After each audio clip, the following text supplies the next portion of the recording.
Hey, hello, I'm Tommy Chong. If you want something really nice in your laboratory, buy DuraChill. I'm telling you, if you're not using this DuraChill, you're not really in the pot business. You're just on the fringe of it. So if you really want to get serious, man, this is what you need. You need a DuraChill in your life. You got the technology here to have the cleanest, purest, healthiest product. I'm impressed. You want me to sell this? Buy it. Try DuraChill or else. If your chiller's down, you ain't making money. And you heard it from me, Tommy Chong. Brought to you by PolyScience.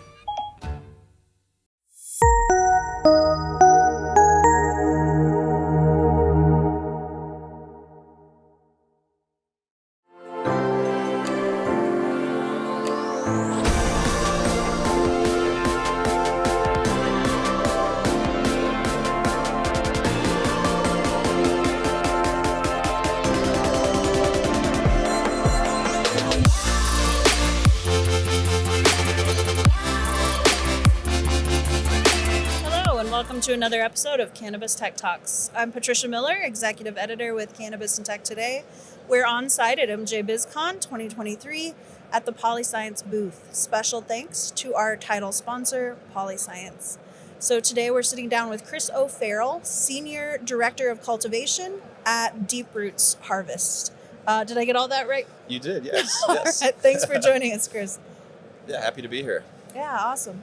So tell me a little bit about Deep Roots and what you're doing.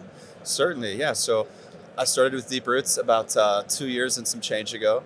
Since starting there, I've been quarterbacking a fairly large infrastructure improvement initiative to improve the efficiency and the quality of the flower that we're producing there.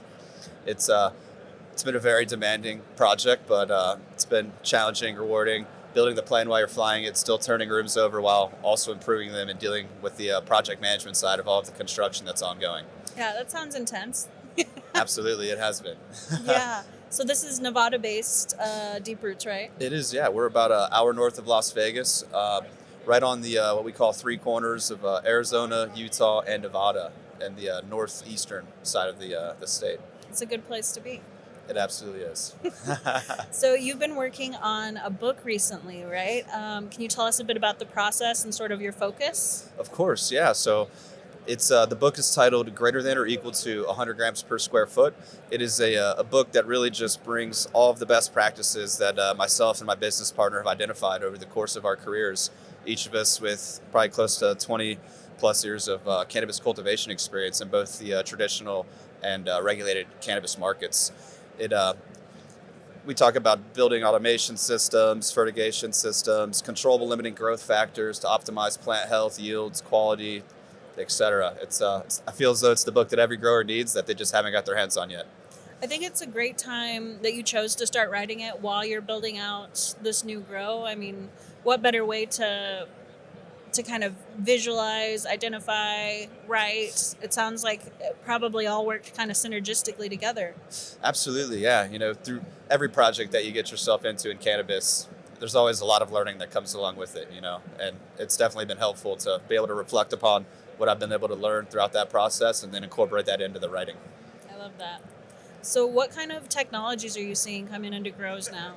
Oh, there's so much cutting edge stuff that's really just kind of changed the game for growers everywhere, from crop steering initiatives where manipulating substrate and room environmental conditions to optimize plant performance and hormonal responses in plants to the very sophisticated spectrum tunable LEDs and all the cutting edge HVAC equipment. List goes on and on with all the new technological advancements that we're seeing. Yeah, it's cool.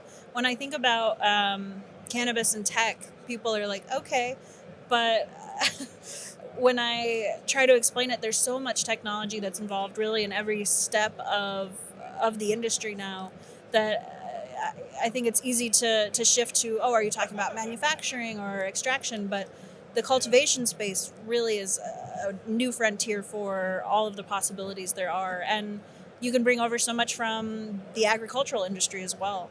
Exactly, yeah. We've been really incorporating a lot of things that traditional ag's been using for quite some time now. Crop steering being one of those things, using different sensors to really get a holistic view of everything that's happening within your substrate, which allows you to make adjustments to optimize plant performance throughout every phase of the growth cycle. You deserve a choice in your growing media. With VitaWool, you finally have one. VitaWool plugs, blocks, and slabs are made from 70% recycled content here in North America and give you the precision and control you always get from your growing media, with the customer service you've never gotten. See why more growers are switching to VitaWool. Get a spec sheet and join the movement at vidawool.com. I spoke with someone earlier today who was telling me that they're making seeds now that where they can predict the percentages of THC in the seeds and create those consistently for each seed, which I didn't even know was possible. So even, from seed to smoke, there's technology along every step. And I love to see that. There really is, yeah. And even after the fact, too, with all of the post-harvest production equipment, all of the automated trimming equipment. We used to have the days of hand trimming and the initial twisters where you're working through maybe 5 to 10 pounds, every couple of hours on a shift. Nowadays, with these new advanced pieces of equipment, you can work upwards of 50 to 100 pounds an hour. So it really improves the throughput of your operations and also saving a lot of costs along the way by not having to have as large of a labor force to take care of everything for you. Yeah, absolutely. Are you employing a lot of that at Deep Roots? We are, yeah. We've brought in quite a few different products that we use that I love. The Triminators, the Buckers, two of my favorite pieces of equipment for sure. A lot of heavy lifting getting done. Yeah, I like that. So tell me, what does 2024 look like for Deep Roots? What have you got on the horizon? So much. We should be wrapping up the all of the facility infrastructure improvements early into 2024, looking to reap the benefits of all of the hard work and planning that's gone into that whole process, while in conjunction opening up different dispensaries around the state. So really excited to see all that unfold. Yeah, that's huge.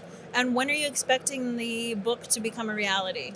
The book is right now in the hands of our graphic designer who's working on the page layout and formatting. So as soon as we're able to get back some templates and get those approved, we're then going to start working on launch strategy, speaking with different publishers, and really try to shop around to see what makes the most sense for us. What's the process like of writing a book about something you're an expert in? Is it like a relief, like finally I can share all of this information I've been storing up? Or is it like, oh no, I have to share all the information I know? Oh no, I'm looking so forward to receiving the feedback that hopefully will all be positive, I assume. So what's it been like for you writing this book? Is it an intense experience? Are you grateful to get to share it?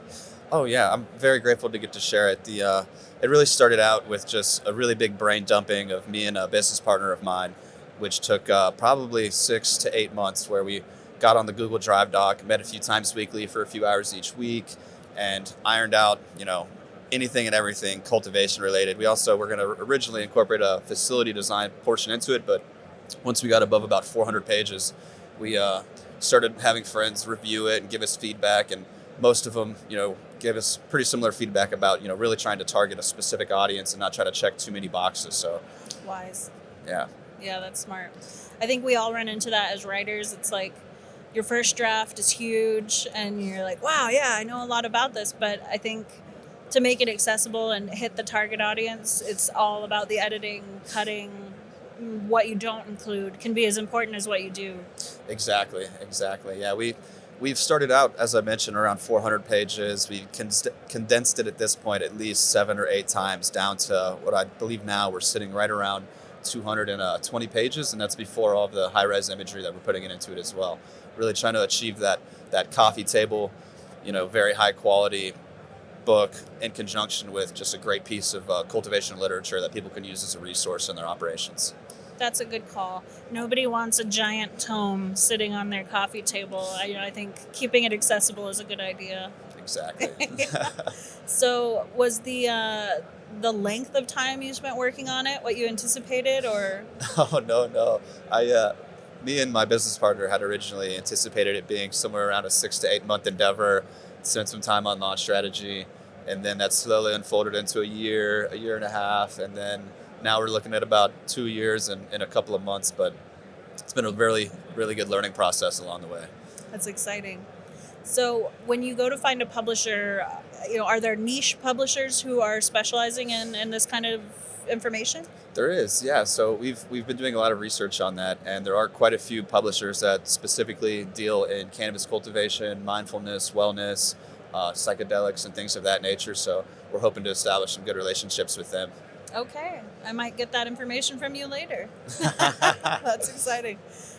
So for our listeners out there, where can they go to follow up with you, get information about the book, and learn more about Deep Roots? Certainly, yeah. I am on LinkedIn. That's my main social media platform that I use for business. And if any folks were interested in learning more about that, or just wanted to chat with me about anything specific to cultivation or facility design, I'm very, very responsive.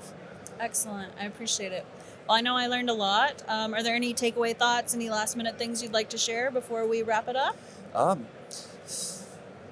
That's a big question there. I know, it's a lot. But I think we touched on some great stuff. I feel happy with it.